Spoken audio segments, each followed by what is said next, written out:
Uh, Thank you for this interview. I'm so happy to be with you.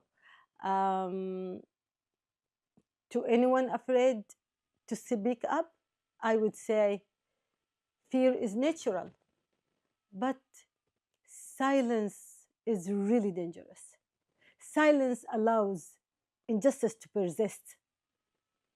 When I started my journey on defending on human rights, on defending and expression rights and women's rights, when I founded my organization, Women Journalists Without Chains, and when I started the peaceful revolution against the dictator, I knew the risks. I faced the threats, intimidation, and even the violence. But I didn't stop. Silence was never an option for me and will never be an option. Every time we speak out, we weaken tyrannies and oppression. Change begins with courage, often sparked by a single voice. And you should be this voice. You should know that your voice matters and the world needs to hear it. Your people needs to hear it. Your courage could be the spark that ignites change for someone else too.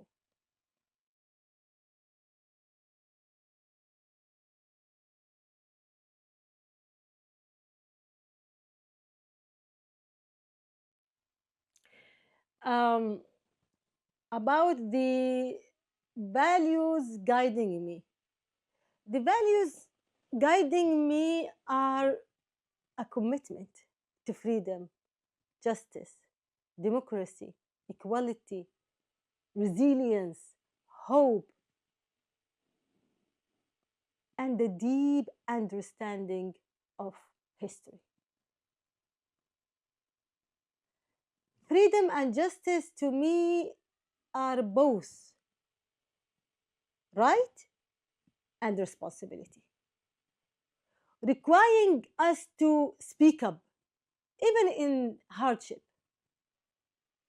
Resilience is crucial, especially in dark time. It's about rising after every setback. History. History also give me a lot of courage and a lot of knowledge. History teaches that every revolution faces counter revolutions.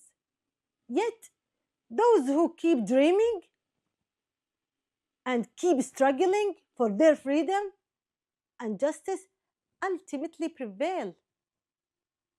We will not stop until freedom, justice, and the rule of law become real realities. I believe change is possible and the will of people will prevail. And a free, just, peaceful future is within our reach. This is what give me the inspiration and the courage to continue my belief that absolutely the victory will be with those fighters for freedom and justice. So, knowing that each act of courage brings us to a world of democracy and nonviolence. So, I didn't stop and I will not stop because every act in this path for supporting people, for helping people is really matter and really creates a great change.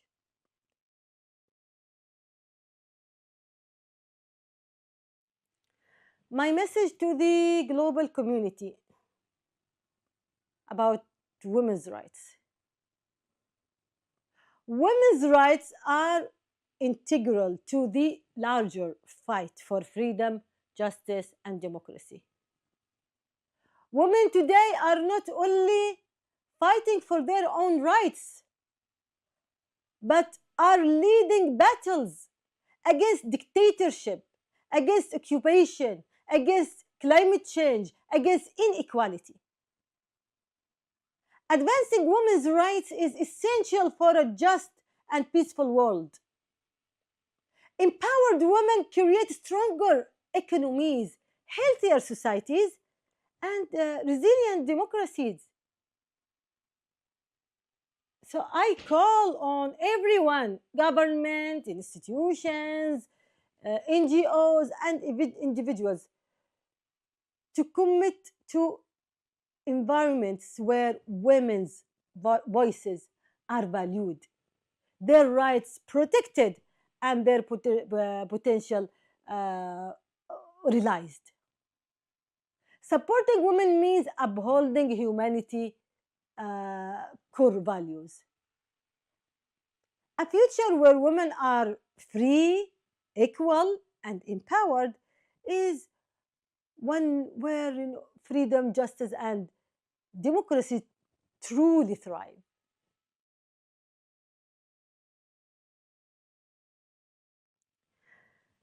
The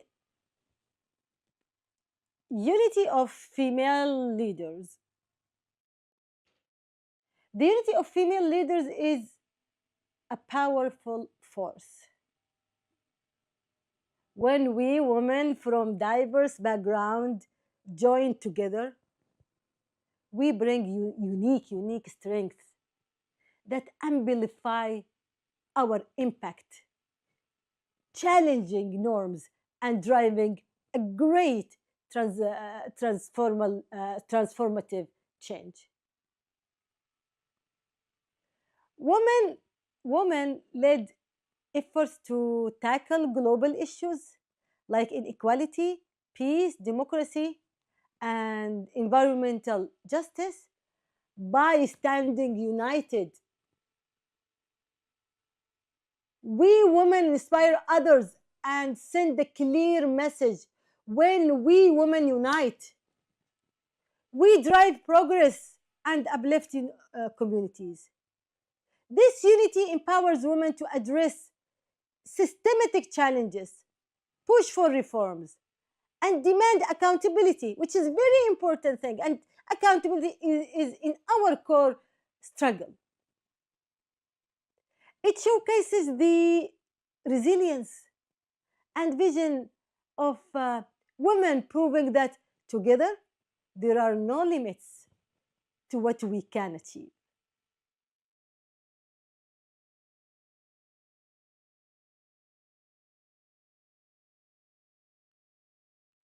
Women who inspired me first, of course, my mother who taught me a lot how to be strong, how to be clever, and how to don't afraid from others.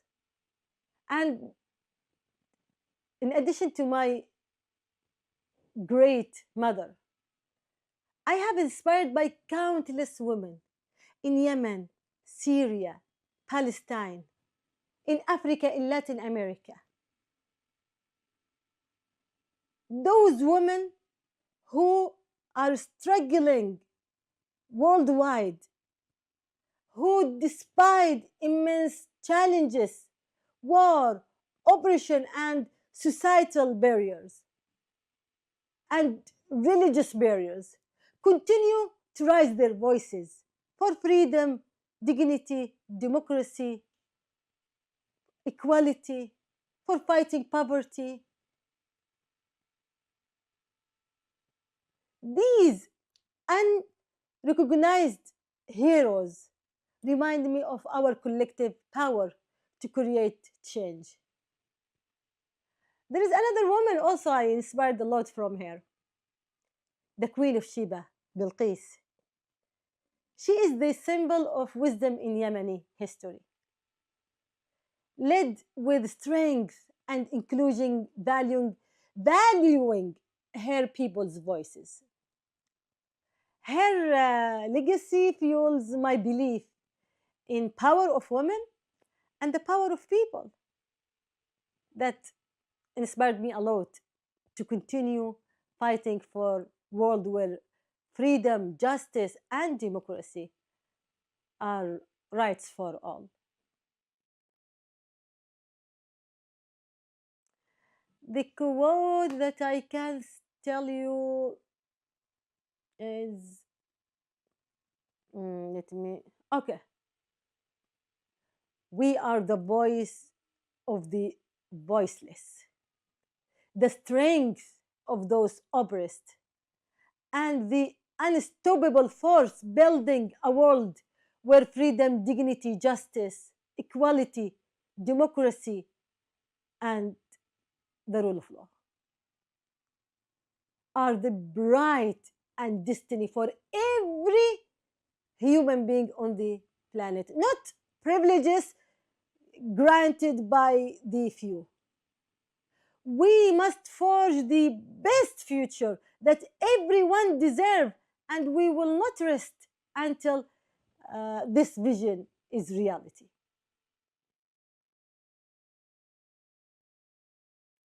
About digital space. Okay. The digital space is a powerful platform for unity, advocacy, and global change. And we witnessed that in Arab Spring. We used it a lot in our battle against the dictatorship. It amplifies voices, connects peoples across borders and within borders, and turns individuals' actions into a collective force for change, for communication, for love and peace. However, we must guard against its misuse, especially from the governments. Governments increasingly exploit digital tools for surveillance, censorship, and spread disinformation. We need to reclaim digital platforms as a space of truth, of freedom, as a space of the voice of people. And we must fight disinformation, hate speech, and we must demand and call and work for transparency in the tech companies, accountability, and ethical standards in the digital governance.